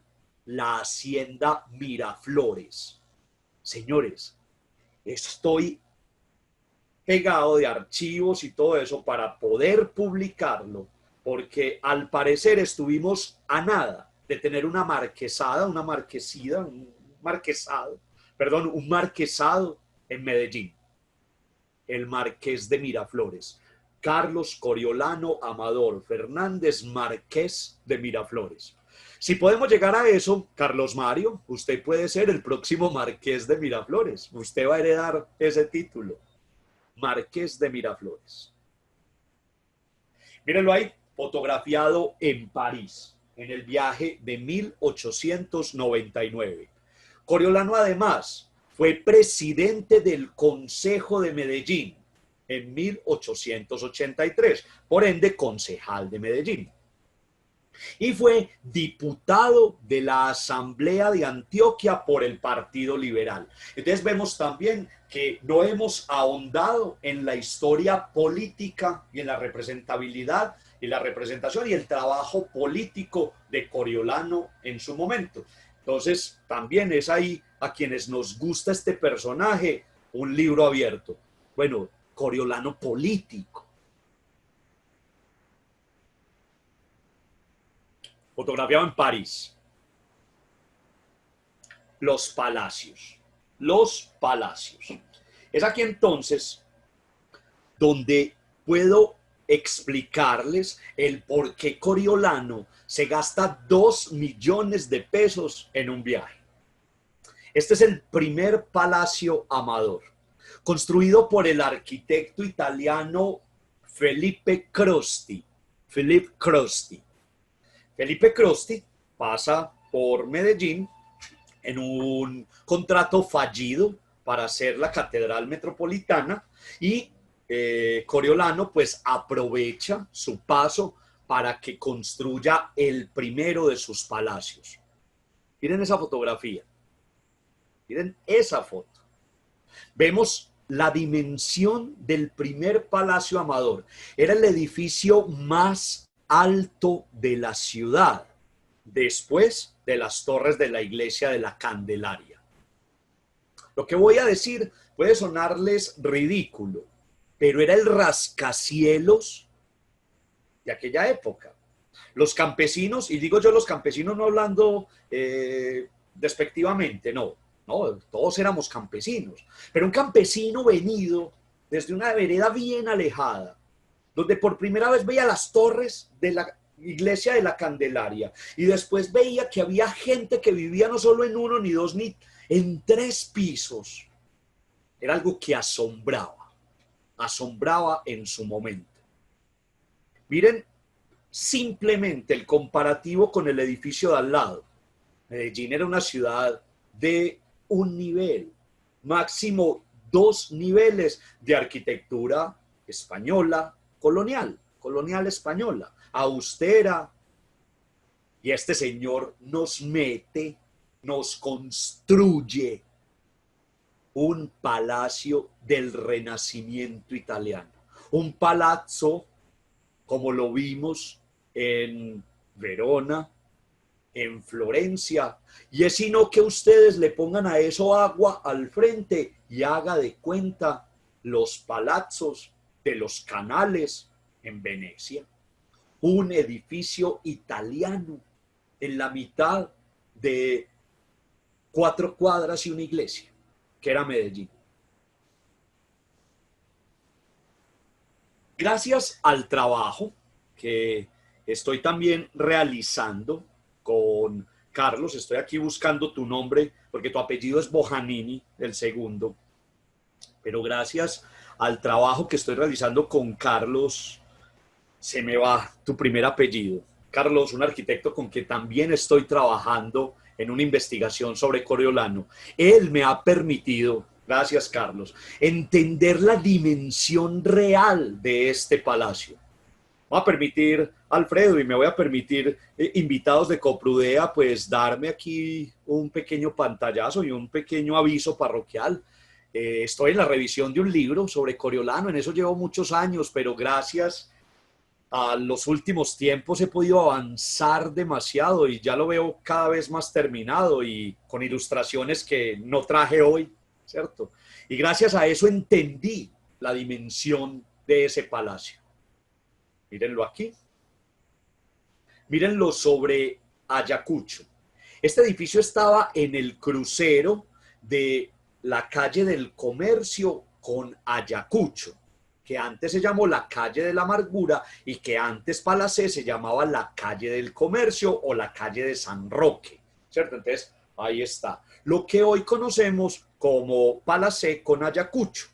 Esto es sobre Ayacucho y este es el famoso jardín desde donde la gente se pegaba de las rejas a mirar hacia adentro porque había una maravilla de la naturaleza que nunca habían visto. Cisnes negros. cisnes negros, traídos en uno de los viajes para que nadaran graciosamente en un lago que había en ese lugar. Afortunadamente, y gracias a la investigación también de la historia del transporte en Colombia, con mi otro buen amigo Juan Guillermo Correa, ahí tengo su libro siempre, entendimos algo que también se había dicho siempre, y es que el personaje que iba caminando era Coriolano, pero resulta que el modelo del carro es posterior, ¿cierto?, a la muerte de Coriolano en 1919. Entonces ahí entendimos que el carro y el señor no son compatibles, porque siempre muchas veces habían dicho, él es Coriolano caminando. No. El edificio entonces se gastó esa millonada, porque todos los muebles vinieron desde la fábrica Chippendale, la fábrica que hace los muebles todavía para las casas reales en Europa. Y no solo vino uno, sino que vinieron 2 pianos de cola. 2 pianos de cola, uno para cada piso. En el primer piso estaban los locales comerciales y los Amador vivían en el segundo y tercer piso. Uno para cada piso. Gonzalo Vidal, el compositor del himno antioqueño, se dice, compuso el himno en uno de los pianos Amador. Todas las alfombras y los gobelinos llegaron desde la casa Ausson. Todas las vajillas llegaron desde la casa Serres de París. Y digo todas porque es vajilla para desayuno, vajilla para almuerzo, vajilla para tomar el café o el té o el algo, como dicen las tías, vajillas para cena, con cada uno de los platicos, todas esas cosas, pintadas a mano con los monogramas de las familias. Y toda la iluminación y toda la cristalería llegó de la casa Baccarat de París. En esta imagen vemos entonces la dimensión. Esta es la entrada principal del edificio, pero lo más llamativo, y gracias al arquitecto Carlos, pues pudimos entender que era una casa llena de luz. Los vitrales eran el gran apuesta de este lugar. Señores, miren el comedor del Palacio Amador, en disposición para una cena. Esas ventanas que están viendo ustedes ahí son esas ventanas del balcón central. Ahí estaba el comedor del palacio. Aquí me voy a permitir citar de memoria, porque esa fue una voz que grabé una vez para Confenalco Bibliotecas y el Metro de Medellín, con un programa que se llamaba Palabras Rodantes. Es por eso que ustedes alguna vez montaban en metro y me escuchaban mi voz ahí en los vagones. Y era un texto de la Casa de las Dos Palmas, y que precisamente está inspirado en esto que están viendo ahí. Era algo más o menos así. Maribel Fajares diciéndole a Juan Herreros que le regalara unas cosas, ¿cierto? Recuerda más o menos en Casa de las Dos Palmas. Entonces ella le decía, Juan, yo quiero un piano de cola, yo quiero un piano de cola con teclas de marfil, como el de las señoritas Amador. Y también quiero unos espejos cuadrados y unos espejos redondos y unos espejos alargados, para verme cuadrada, para verme redonda y para verme alargada. Yo te los compro, Maribel, yo te los compro. Más o menos era así el texto. Y ahí están entonces, miren, los espejos, los pianos. Una imagen rescatada de uno de nuestros archivos, ¿cierto? Mírenlo ahí, revelada para la investigación, uno de los pasillos del Palacio Amador. ¿Notaron el fantasmita? Mírenlo ahí, un niño en la sobreexposición. Nada raro que se metió ahí en la fotografía y volvió a salir. El vacío central del palacio, los espejos para poder llenar de luz todos los espacios. Pero el lugar más famoso, el salón de baile del tercer piso del palacio. Coriolano, por encargo, en talleres de vitrales en Bélgica, mandó a hacer uno a uno los retratos de su familia para el salón de baile. Acerquen ahí la vista, miren, ahí están los retratos familiares. para la demolición de este lugar, los obreros atinaron puntería contra los rostros de la familia Amador. Esa es la conservación patrimonial de nuestra ciudad. El palacio entonces, después de la muerte de Coriolano, funcionó un tiempo como hotel. El mobiliario sirvió como hotel y fue conocido como el Hotel Bristol.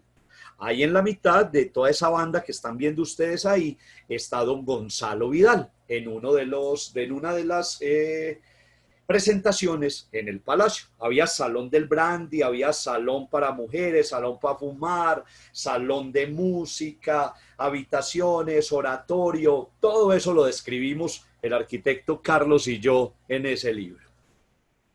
Miren el esquinero, ahí entendemos la dimensión de este palacio. Miren el tercer piso y miren ahí toda el área del salón de baile con los vitrales abiertos, ¿cierto? Este es el aspecto de la esquina hoy. Ahí estaría el Palacio Amador en el día a día. Y claro que voy a usar, ¿cierto? La burla, ¿cierto? El hermoso edificio de Telecom reemplazó el Palacio Amador. Los coches, los carruajes. Voy a permitir leerles de la abuela cuenta de Sofía Ospina de Navarro. Otro coche que se recuerda todavía, quizá por haber sido el más lujoso, fue el de don Coriolano Amador. El carruaje de don Coriolano era un landó negro, marcado en sus puertas con el escudo familiar, oigan, repujado en plata, tirado por dos parejas de percherones de color blanco que llevaban arneses, también con aplicaciones de plata, y lo conducía un negro jamaicano trajeado con librea. Joseph, el que les mostré ahorita. Este es un tipo landó. Y estos son otras imágenes de carruajes aquí en la ciudad de Medellín. Los carruajes de la familia Amador hicieron mella en su momento. El landó, ¿cierto?, que trajeron no cabía por las calles, ¿cierto? Era tan grande que no cabía por las calles. Los Amador disfrutaron de modelos landó y de modelos Victoria. Para la boda de José María Amador trajeron un Victoria también tan grande que era impresionante. Señores, se traían percherones, caballos traídos desde Europa. El calor de la región tropical mató esos animalitos, aparte porque los trajeron machos. Estoy adelantándome en la historia del transporte en Medellín. Toda esta historia se cuenta cuando alguna vez hablemos de la historia del transporte en Medellín. Un mural que ya no existe, fue ya borrado en el área del tranvía, allí en el barrio Alejandro Echavarría, y que precisamente pues tenía el error ortográfico en el nombre. Mírenlo ahí, Coroliano. Coroliano, muchas veces escucho el nombre de esta manera. Coriolano además construyó la plaza del mercado cubierto de Guayaquil, ahorita hablaré más o menos de ella. Urbanizó el pantano, ¿cierto? Él fue, como les dije ahorita, en sus empresas de bienes raíces, urbanizó todo el sector de El Pantano, canalizó un tramo del río Medellín, imagínense en eso, trazó las calles, él con su dinero en sus terrenos, con sus empleados y su maquinaria, trazaron a San Juan, a Amador, que lleva su apellido, a Maturín y a la Alhambra. Él al Consejo Municipal le dijo: yo pongo el terreno, pongo los empleados, pongo la maquinaria y le doy 1.000 pesos a la ciudad. Señores, 1.000 pesos. Yo todavía con 1.000 pesos puedo comprar algo. Ustedes en la tienda con 1.000 pesos compramos algo. Imagínense 1.000 pesos de finales del siglo XIX. Y abrió la calle Amador y le puso su apellido, ¿cierto? Hay algunas también discusiones con ese apellido y esa calle, porque también habla de su tío, Martín Amador, ¿cierto? El general de porcelana, su hermano, perdón, el general de porcelana que pasó a la historia por allí. No, es tío del tío. Trazado y construcción del carreteable Medellín-Río Negro. La carretera Santa Elena, esa que siempre usamos, eso lo abrió él en terrenos de él con su dinero. Y construyó, ya les hablé de él, un puente colgante en la avenida San Juan. Su hijo, que tuviéramos tiempo, podríamos hablar de sus hijos, ¿cierto? Que fue de ellas, que fue de sus yernos, que fue de sus nietos. No es machismo, pero esta historia se cuenta y me la han pedido siempre que no esté por fuera. Entonces hablemos de su hijo, su único hijo varón, don José María Amador Uribe. Ese señor vivió entre 1869 y 1893. Muy joven, ¿ya hicieron cuentas? Esta es una de las avisos de prensa de este señor en vida. A permitir leerles. Atención, en la calle del Comercio, esquina de la casa del señor Amador, en donde estaban las oficinas de la Sociedad del Zancudo, acabo de abrir un magnífico surtido de mercancías francesas, inglesas y alemanas de superior calidad. Venta permanente y a buenos, muy buenos precios, por mayor y por menor. José María Amador. Mírenlo ahí, fotografiado, también revelada al revés. Voy a voltear estas fotografías. Necesariamente tengo que citar elementos que me harán sonar muy machista, ¿cierto? Pero los hijos varones iban a trasladar el apellido, eran los que tenían el acceso a una mejor educación, siendo las señoritas Amador una de las mujeres más educadas en su época. En su época. Eran mujeres que recibieron instrucción principalmente en artes, en buenas maneras, en todo eso, pero que muchas de ellas se dedicaron a la música. Eran varias, interpretaban varios instrumentos musicales o eran cantantes. Pero desde muy joven educaron a José María. Tenía una responsabilidad, heredar los negocios de la familia. Y más que esa responsabilidad tan grande era la transmisión del apellido. Miren aquí fotografías de Lorenza con su único hijo varón, el pequeño José María. Don Januario Henao, un hombre muy culto, un académico bastante importante de aquella época, miembro fundador de la orgullosa Academia Antioqueña de Historia, orgulloso yo que pertenezco a ella. Don Januario Henao, fundador de la Academia Antioqueña de Historia, de la cual pertenezco orgullosamente, fue el profesor y amigo personal de José María Amador. Y Lorencita, su madre, le hace un encargo bastante complicado: escribir los rasgos biográficos. Después de la muerte de José María, es don Januario Henao quien escribe un folletín. Eran como unos pequeños libros, unos librillos que eran entregados días, ojalá, pero meses después del fallecimiento de alguien muy importante. Entonces se utilizaba mucho y era contar la historia de este personaje. Afortunadamente se consigue una versión en PDF de la Biblioteca Nacional. La puedo pasar a manera de memorias. Pero es una descripción completamente triste porque es la mamá dictándole al educador, ¿cierto?, al profesor, la muerte de ese muchacho. Aquí está, fotografiado en Europa. Siempre es el del lado izquierda de las fotos. Ahí está fotografiado fuera del país, en los numerosos viajes que también alcanzó a realizar con su familia y también en su viaje de bodas. Está aquí sentado, el que tiene el libro abierto es José María. Esta es una fotografía del Club de los 13 hijos de los 13 hombres más importantes de la región. Era un club de caballeros. Era un club donde no se admitían mujeres como miembro, pero que sí había muchas fiestas con mujeres, con señoritas.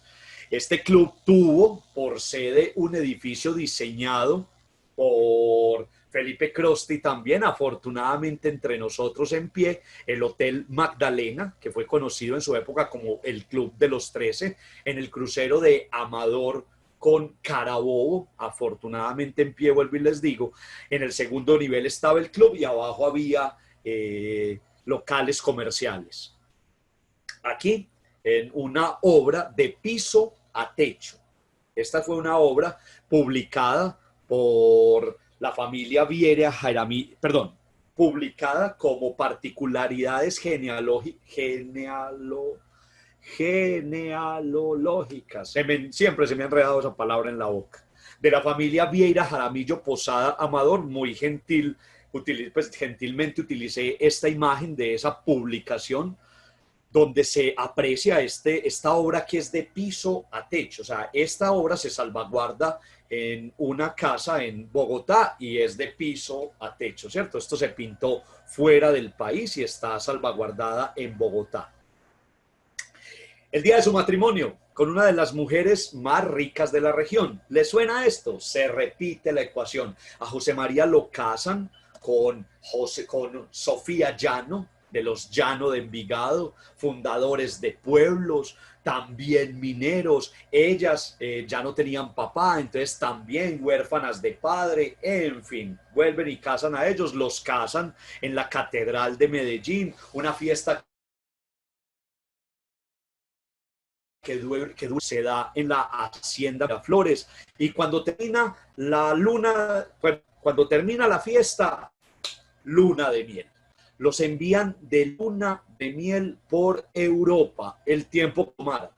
Cada que avisaban que se iban a devolver, les mandaban más dinero. ¿Me están escuchando? Tengo como, dicen que no hay conexión. Sí, sí te estamos escuchando. Perfecto. Les dije que tenían una fiesta que duró días y los mandaron de luna de miel, 2 años, porque cada que avisaban que se iban a devolver, les mandaban más dinero para tenerlos, como decimos nosotros, entretenidos. ¿Entretenidos por qué? El regalo que les tenían en Medellín. Coriolano y familia y Lorenza contratan el arquitecto francés Charles-Émile Carré, Carlos Carré, para que diseñe el segundo Palacio Amador. Un palacio que el mismo Carré le dijo a la familia Amador: te aseguro que son como los palacios que se están construyendo en Champs-Élysées, en los Campos Elíseos. Y fue el segundo palacio que vio la ciudad. Un palacio de ladrillo a la vista, un palacio donde otra vez se repite la misma historia, los muebles, las vajillas, las alfombras, la cristalería, todo llega desde fuera antes de que llegara la pareja después de su luna de miel. Estas son algunas vistas de este palacio. El palacio, después de la muerte de José María, me estoy adelantando, después de la muerte de Coriolano y después de la muerte de Lorencita, pues comienza a pasar de mano en mano hasta que finalmente pues termina en manos de la curia. Tengo 2 versiones y siempre lo voy a contar con las 2 versiones que tengo. Una, que la curia compró el edificio. Me sirve. Otra, que Lorenza regaló, donó el edificio a la curia. ¿Me sirve? Quizá me sirve más. Finalmente ahí, y en manos de la curia, es que lo conocemos como Palacio Arzobispal. Es ahí también a veces, yo no peleo, yo no discuto, es ahí donde también en redes sociales, Palacio Arzobispal, y yo, antes Palacio Amador. ¿Qué es que lo construyó el arzobispo? Y se agarran, o sea, la gente les llena unos... Y yo, no, pues déjate explicar, o sea, antes fue el Palacio Amador, después el Palacio Arzobispal, después el Sena, después un parqueadero y después el Vicente Uribe Rendón. La familia Arenas, una familia de madereros y de ebanistas de la ciudad hace toda la obra al interior del palacio. Vuelvo otra vez aquí con mis mensajes parroquiales. Con el arquitecto Carlos también estamos reconstruyendo precisamente los interiores y reconstruyendo los exteriores de este palacio para que lo podamos ver. Demolido por el progreso. Cuando hablamos de patrimonios, creo que entendimos esto que malentendimos en Medellín, que era la idea de progreso. Esta es el área que utilizaba el Palacio Amador, el Vicente Uribe Rendón y el Cámara de Comercio. Voy por la recta final. Regresan de luna de miel. Todo Medellín está congregado a la llegada de esa pareja. Quiero que utilicen de nuevo la imaginación. En esa puerta estaban parados Coriolano y Lorenza, y los padres, pues la mamá de Sofía, las hermanas, y lo más importante, ¿cierto? Nosotros, los metidos, todos los chismosos de Medellín, estábamos ese día ahí, para la llegada del carruaje que traía a los recién casados. Fue un hecho histórico, eso está en los libros de historia de nuestra ciudad, un hito histórico. Detrás del carruaje que traía la familia venían más de 120 mulas, más de 100 mulas cargadas con baúles, que era el equipaje personal que traía esta gente. 120 mulas. Frente a la mirada de toda la ciudad, la primera que se bajó, Sofía, la recién casada, con una barriga de embarazo, que dicen que le arrebató un aplauso a toda la gente que estaba allá. Pero después de él se bajó José María, el hijo del hombre más rico del país, que acababa de terminar su viaje nupcial, su viaje de luna de miel por Europa, tan enfermo, que ni siquiera podía caminar, no se sostenía en pie, y tuvo que entrar frente a la mirada de todo el mundo. Esa fue la última vez que vieron a José María en vida. No lo volvieron a ver. Él no volvió a salir de ese palacio. Los médicos más reputados de su tiempo pasaron frente a su lecho. Médicos de aquí, médicos de allá, trajeron médicos del extranjero y nadie dio con una cura y menos con un tratamiento, ¿no? Aquí vuelvo y digo lo mismo. Durante décadas, yo creo que desde que ese muchacho se murió, hemos acrecentado las leyendas acerca de su muerte. Me he permitido que lo que yo he escrito, las descripciones a las cuales he llegado, todos estos elementos, que me los revise un médico, porque yo no soy médico.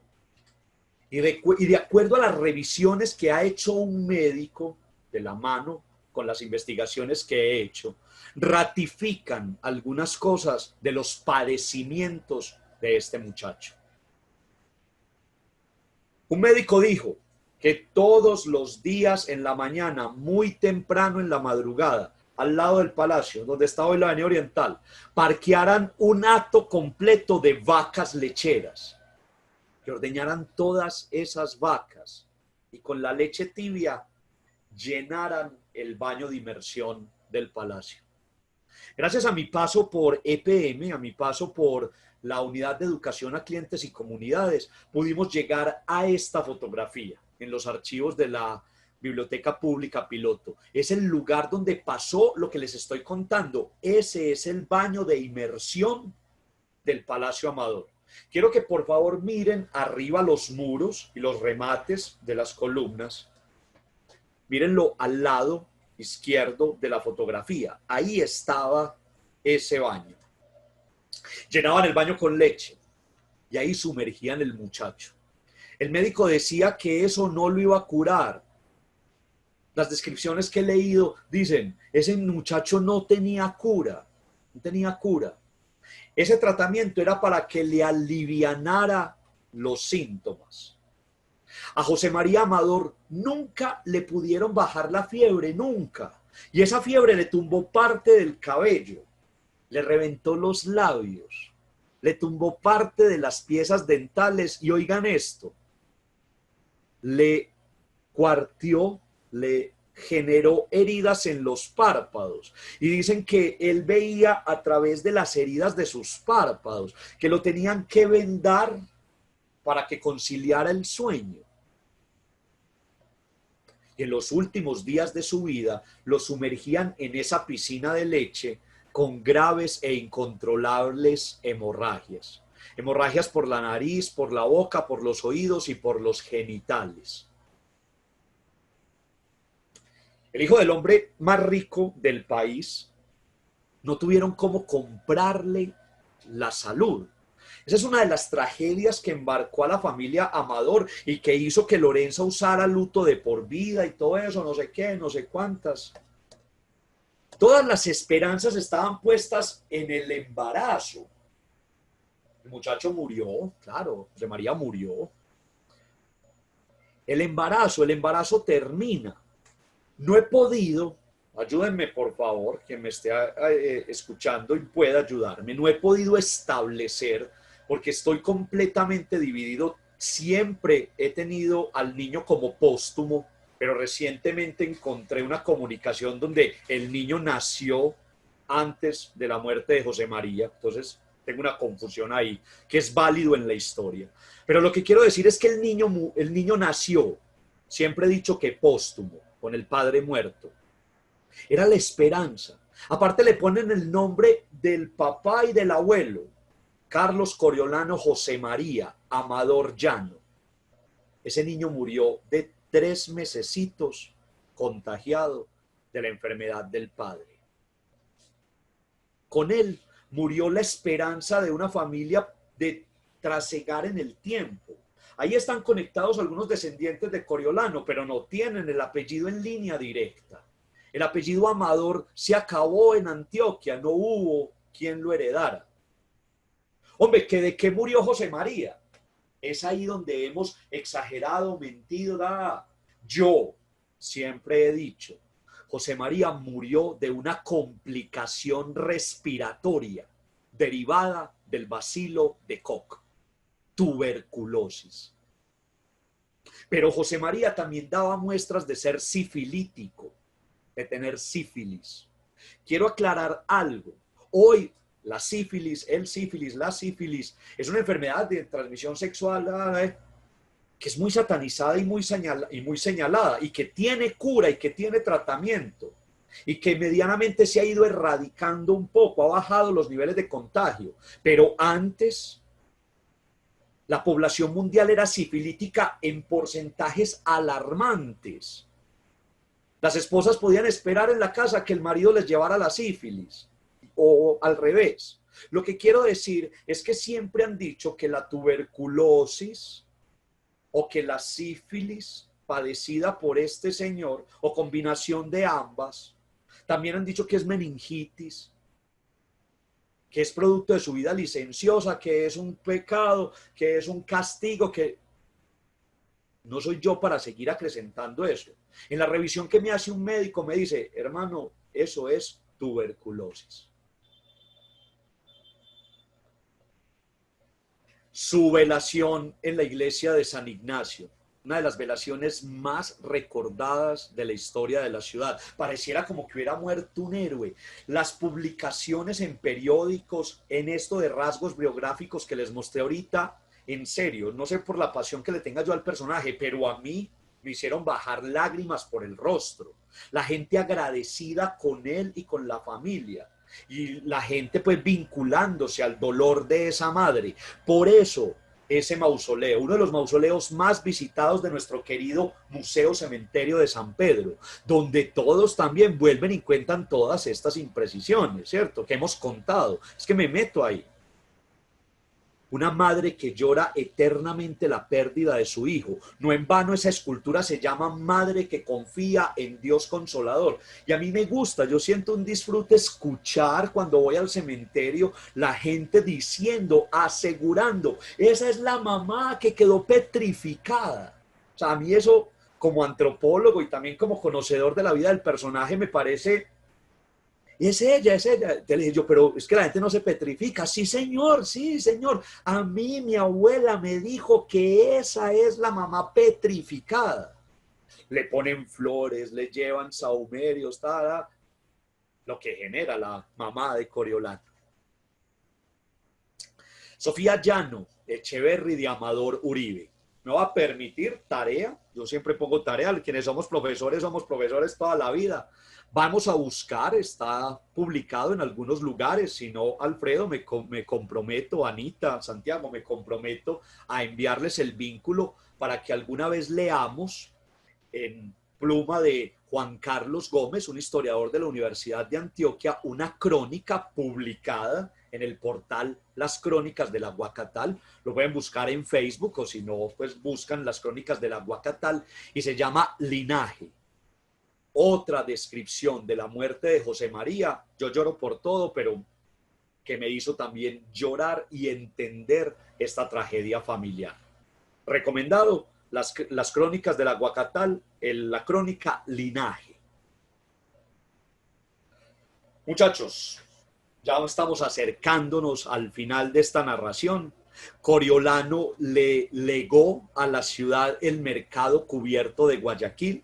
No voy a ahondar en este tema, no voy a decir muchas cosas porque es uno de nuestros encuentros. Vamos a hablar de la Plaza de Cisneros y por supuesto al hablar de la Plaza de Cisneros tenemos que hablar del mercado cubierto de Guayaquil. Entonces con la venia de Alfredo los voy a dejar muy antojados para que se conecten después a la historia de la Plaza de Cisneros. Mírenla ahí, algunas imágenes que vamos a ver cuando conversemos de ese tema. Aquí para que nos demos un pasoncito de puro antojo. Este es París, del año 1898. Y es ahí donde Coriolano pasa la historia, donde compra el tiquete a la historia. Después de su viaje, trae el cinematógrafo y el fonógrafo de nada menos que Thomas Alva Edison. Los trajo a Medellín para su disfrute personal. Pero posiblemente, ese es el tiquete a la historia de Coriolano. Un botón, un carrito. Coriolano Amador trajo el primer carro a Colombia. El primer carro que llegó a Colombia llegó a Medellín, traído por don Coriolano desde Francia, de una fábrica que ya se acabó, que se llamaba de Thun Bouton.